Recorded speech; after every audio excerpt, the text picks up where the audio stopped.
how's it going? My name is Chris Winger, and I love horror. I also love cinnamon. Most Swedish people love cinnamon, I think. Sometimes we meet people from other cultures who don't like cinnamon, and that can be hard for us to understand. Lately, I've also been loving the album Time Out by the Dave Brubeck Quartet. That's a great album. And a while ago, my old bus driver came to get his tires changed, and he told me, Chris, you should listen to Paul Desmond. Now, of course, I had heard the song Take 5 before. I think most of you are probably familiar with that song, but I never listened to the whole one. I'm sorry. The title of this video is not my new favorite jazz album. It's Horror Movie Memories. And I'm guessing you're here to hear me talk about just that. Look, I think I see a memory over there. I recently bought a cable that converts SCART to HDMI so I can watch my old VHS tapes on my big screen TV. Wow. And seeing Night of the Living Dummy 3 again, after all these years, almost made me feel like I was back in my mom's old living room. Maybe I'm having a bowl of ice cream. Maybe it's a Friday in August, and the birches have already started turning yellow. I never kept track of what month it was back then. Before I knew it, I'd be out trick-or-treating, and Christmas would be right around the corner. Life was pretty good. Life is still pretty good, actually. It's pretty good. It's so strange hearing all these lines of dialogue again that are so familiar to me, even though I haven't heard them since probably the age of 12. Hi, Dan. Daniel. Okay. It's almost like I'm unlocking a bunch of childhood memories. Even as a scared little kid, I remember thinking that Goosebumps felt a bit tame. But maybe that's why it was such a good gateway horror for kids of my generation. It was just the right amount of spooky to capture our imagination, but not enough to give us nightmares. That being said, there was an episode of Goosebumps called The Haunted Mask, which I'm pretty sure would have scared the crap out of me had I seen it back in the day. Yeah. I remember reading the word Goosebumps as a kid, and I thought it sounded Norwegian. Goosebumps?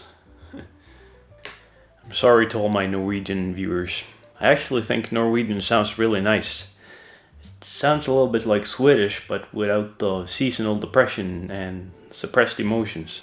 We used to have a video store called Video Hollywood, or Hollywood Video, I don't exactly remember. But anyway, even though I was too scared to rent any of the horror movies, I always loved to look at the covers and imagine what those movies were like. I'm not sure if it was my idea to rent Friday the 13th Part 3 or if my dad picked it for me.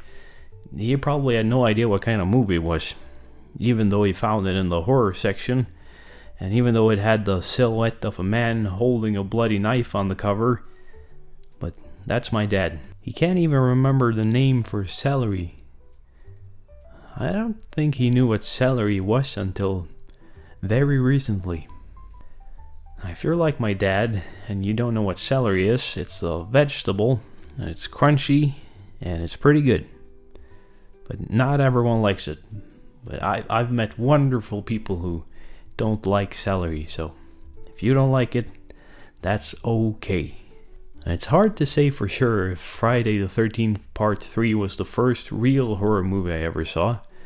Come to think of it, it might have been Alien when they'd show it on TV back in the day, but I don't think I was brave enough to watch the whole thing back then. Friday the 13th Part 3 though, I had no problem watching back then for some reason. Serial killer hacking up horny teenagers never scared me as much as ghosts or monsters. It's me, Jason. Mommy, help! I can't swim.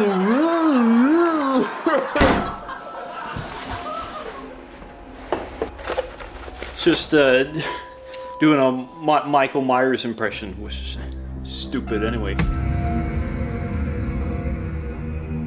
I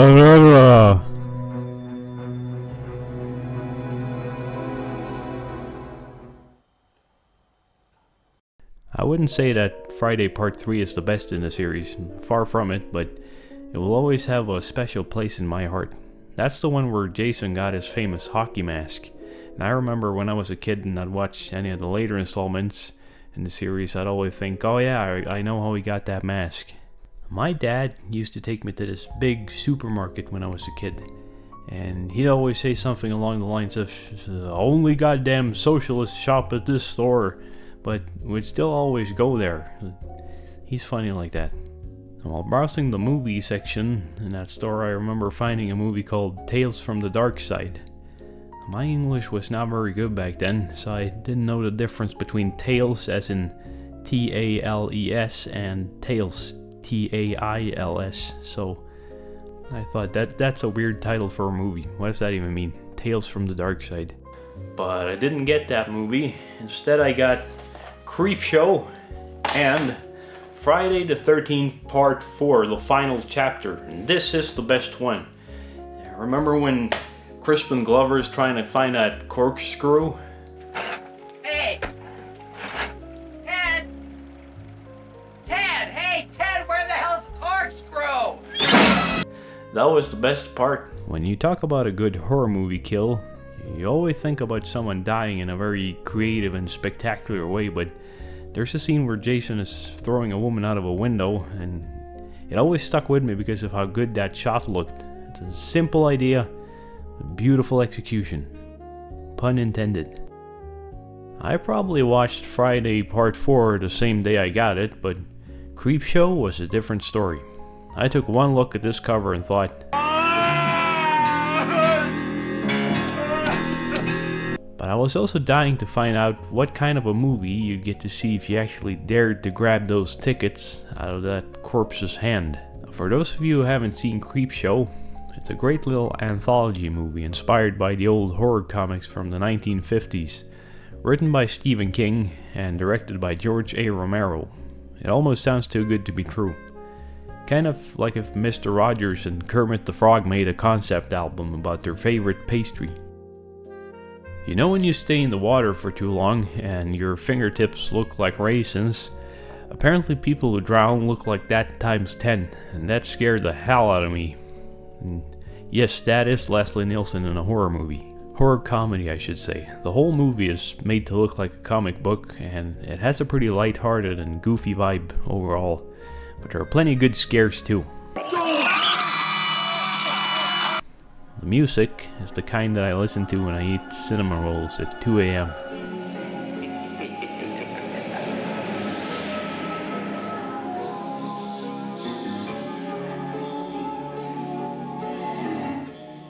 Fantastic. I remember people talking about this movie called The Dentist, and they talk about how in the movie this dentist would pull out people's teeth and replace them with needles or something like that. At least that's how I remember it, but I never actually saw it. I never even saw the trailer, not even the poster, so all I had was my imagination.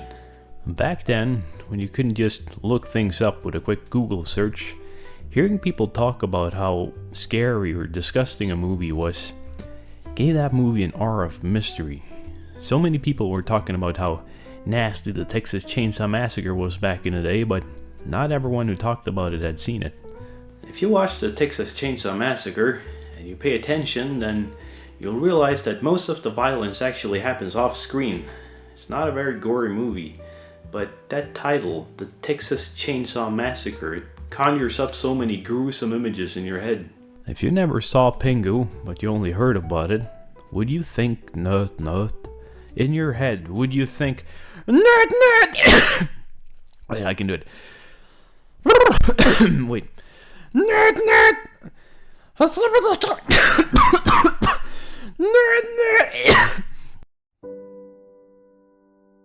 If I watched The Dentist today, maybe it wouldn't be as gruesome as the movie that I've made up in my head. Maybe it'd be a bit like finally dating your high school crush after all these years, and when you ask her about her favorite movies, she mentions Dirty Dancing 2. If this happens, it might be a good moment to stop and think about whether you could see yourself enjoying movie night together with this person, even if the movie you'd be watching was Dirty Dancing 2. If you see yourself having a good night in spite of that movie, maybe she's the one. If not, maybe you should tell her how you feel before things get too complicated. Dirty Dancing 2 is a real movie. I looked it up. It's called Havana Nights. Trust your gut. Listen to your heart. I'm not sure at what point this stopped being an analogy for watching a horror movie and turned into just plain old dating advice. Sorry about that. Maybe you shouldn't be taking dating advice from me. I haven't dated that much. I've been in 2 very long relationships in my life, so I haven't had that much time to date. I don't know how I feel about going on dates. They can feel a bit like a job interview. Where do you see us 5 years from now? What would you bring to this relationship? How do you feel about plaid blankets, not just in the fall? I don't think that's how love goes. One day you're dreaming of a goth girlfriend, next thing you know a virologist is showing you a book about graphs, and now all you can think about are sweet potatoes.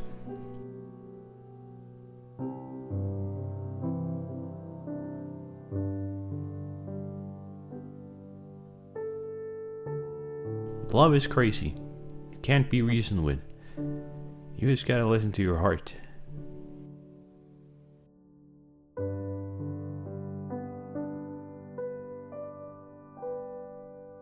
Sorry, I'm rambling again, but it's always nice to talk to you guys about stuff like this. Yeah. Well, hopefully we'll see each other again real soon. Take care.